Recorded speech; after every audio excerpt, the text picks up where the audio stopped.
వరుసగా 16 సార్లు జైలుకెళ్ళిన ఒక సౌత్ క్యారోలైనాలో ఉన్న ఒక అమెరికన్ లేడీ పామెలా బ్రూక్. తిన జాబ్ ఏంటిదో తెలుసా? ఒక బొటిక్ రన్ చేస్తుంది. అండ్ దట్లో అక్కడ చిన్న పిల్లలకి కావాల్సిన బట్టలు తన సోషల్ మీడియాలో పెట్టి సేల్ చేస్తుంది. ఇది ఫ్రంట్ ఎండ్. కానీ ఆమె చేసే బ్యాక్ ఎండ్ ఏంటిది అంటే వాళ్ళందరి దగ్గర ఆర్డర్ తెప్పించేసుకొని వాళ్ళకి ప్రొడక్ట్స్ ఇవ్వకపోవడం. సో ఇలా ఆమె స్కిప్ చేస్తూ వచ్చి ఈ యొక్క కారణానికి 15 సార్లు జైలుకి వెళ్ళింది, మళ్ళీ వచ్చింది. ఈ 16వ ఏమైంది అంటే అక్టోబర్ 2024 నుండి 2025 మధ్యలో ఒక పర్సన్ ఆర్డర్ పెట్టారు. ఈసారి ఎన్నో వందల మంది ఈమె దగ్గర నుండి ఈ ప్రోడక్ట్ ఆర్డర్ చేస్తూ అలసిపోయారు. ఈమె ఎవరైతే ఇప్పుడు కేసు చేసిన పర్సన్ అస్సలు అలసిపోలేదు. ఆర్డర్ చేసింది, ఎన్నో $100 పెట్టి వాళ్ళ కిడ్స్కి ఆ బట్టలను ఆర్డర్ చేసేసరికి ప్రోడక్ట్ రాలేదు.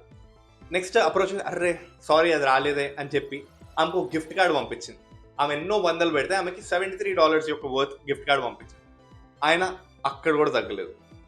అయినా $73 పెట్టి మళ్ళీ ఇంకోసారి ఆర్డర్ చేసి అది రాలేదు. సో ఇంకా కోపం వచ్చి డబ్బులు పోయిపోయినా కూడా ఈ పర్సన్ ఎవరైతే ఈ చీటింగ్ చేస్తున్నాడో నాకే ఇలా అయితే వేరే వాళ్ళకి ఎందుకు అవ్వకూడదు అని చెప్పి నెక్స్ట్ ఇదంతా గుర్తుపెట్టుకొని ఈమెకి ఏదో చేసి ఒక లెసన్ ఇవ్వాలి అని చెప్పి ఇంపైన మళ్ళీ కేసేసి ఇలా అయ్యి ఆ కోర్ట్ ట్రయల్ నడిచి April 6th ఈ పర్సన్ని పామెలా బ్రూక్ని విచ్ ఇస్ ఇన్ సౌత్ కేరళైనా, సో తనని ఇప్పుడు మళ్ళీ 16th టైం వరుసగా అరెస్ట్ చేశారు గవర్నమెంట్.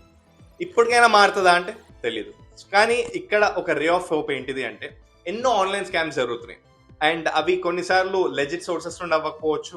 అండ్ సో దీని గురించి మనం గుర్తుపెట్టుకోవాల్సింది ఏంటంటే కనుక ఏదైనా ఒక ప్రోడక్ట్ ఆర్డర్ పెడితే అది ఒక రైట్ సోర్స్ నుండి ఆర్డర్ పెట్టాలి అని చెప్పి.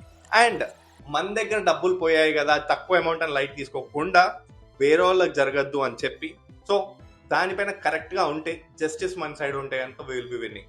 సో ఈ మ్యాటర్ గుర్తుపెట్టుకుంటే కనుక చాలా మంచిది. స్టేడియం టీవీ 9 చేసే more updates. This don't signing off. Thank you.